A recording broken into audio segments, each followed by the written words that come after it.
With free kicks, the possibilities are endless. Bend it like Beckham, knuckleball it like Ronaldo, blast it like Roberto Carlos, or just become an absolute freak of nature like James Ward-Prowse or Juninho. When a free kick is awarded anywhere up to 30 yards from goal and roughly central, people lose their minds, yet they aren't as prolific as everyone hopes they would be. Of the most frequent free kick takers in the World Cup from 2006 to 2022, not one has scored multiple free kicks. The list of course is headed by Cristiano Ronaldo, who has struck 25 free kicks in 16 years of World Cup football and has scored just once. Sure, it was an incredible, crucial equaliser in one of the tournament's greatest ever games, a 3-3 draw against Spain in 2018, but it proves just how rarely even the best free kick takers actually score. But should Ronaldo even be mentioned in the same breath as those in the introduction? After all, it has been a long time since Ronaldo has met the average goal scoring from free kicks. On average, free kick shots go in around 6% of the time, and up until Ronaldo's final season at Real Madrid in 17-18,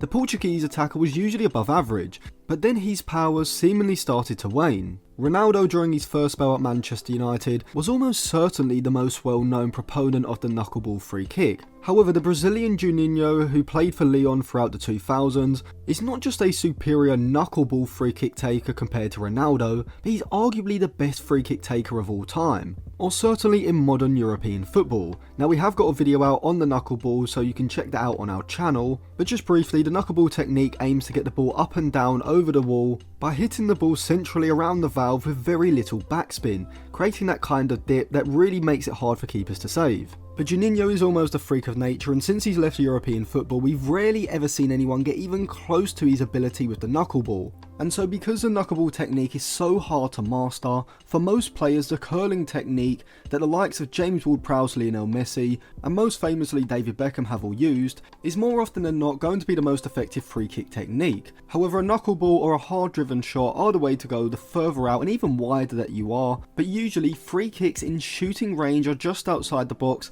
or at least within 25 to 30 yards from goal. So what is this curling technique? Well, if you look at the likes of James Ward-Prowse or David Beckham, rather than approaching the ball straight on or from a 30 to 45 degree angle, we see them taking up a starting position around 60 to as much as 90 degrees away from the ball, approaching it horizontally rather than vertically. Their run-ups in general are around 4 or 5 steps, but more importantly is their foot placement, where they connect with the ball, the use of their arms for balance, and the part of the foot they hit the ball with. Running up to the ball on the balls of your feet with your heels off the ground is going to allow you to generate that momentum, and when striking the ball, planting your foot at a 45 degree angle to the ball also provides balance, and you want to connect with the ball using the instep of your boot. You also want to hit the ball on the bottom far corner. If you're a left footer, that's the bottom left side of the ball, and for a right footer it's the bottom right. This will generate the top spin that will allow the ball to get up and over the wall quickly. Depending on where you want to place the strike, you'll need to change the angle of your boot as it connects. Going for the far corner requires your foot to be more open, whereas if you want to curl the ball to the near post,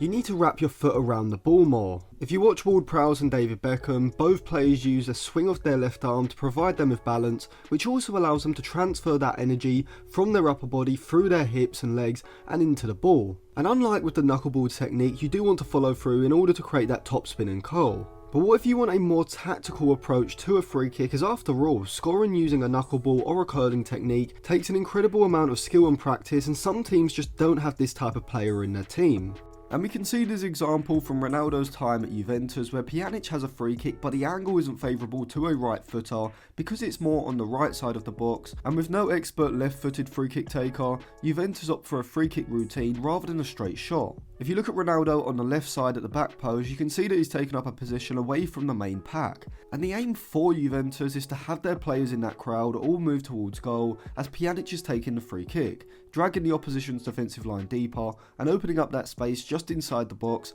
so that when Pjanic plays a reverse pass across goal, Ronaldo is able to hold his run and move into that space vacated by the main pack of players being dragged deep, and he's able to stride onto the ball, connecting with the ball with his instep, passing the ball into the far bottom corner from just inside the box. And so this is an example of a training ground free kick, where rather than shooting from an unfavourable angle, Juventus instead opt to use the rest of their players' movements inside of the box in order to create a situation where Ronaldo can get a shot from a more central position just inside the box, which turned out to be effective in this situation. And so you can see there are many different avenues and techniques you can use from a free kick situation, whether this is the knuckleball free kick, a curling technique, or even a free kick routine worked on in the training ground. But remember, whatever free kick your side is looking to pull off, make sure you have the players with the technical ability in order to pull it off, or look to move the shooting position as Juventus did in order to increase the probability of scoring. So thank you for watching. If you enjoyed that video, check out some of our others, and remember to subscribe to the channel as well.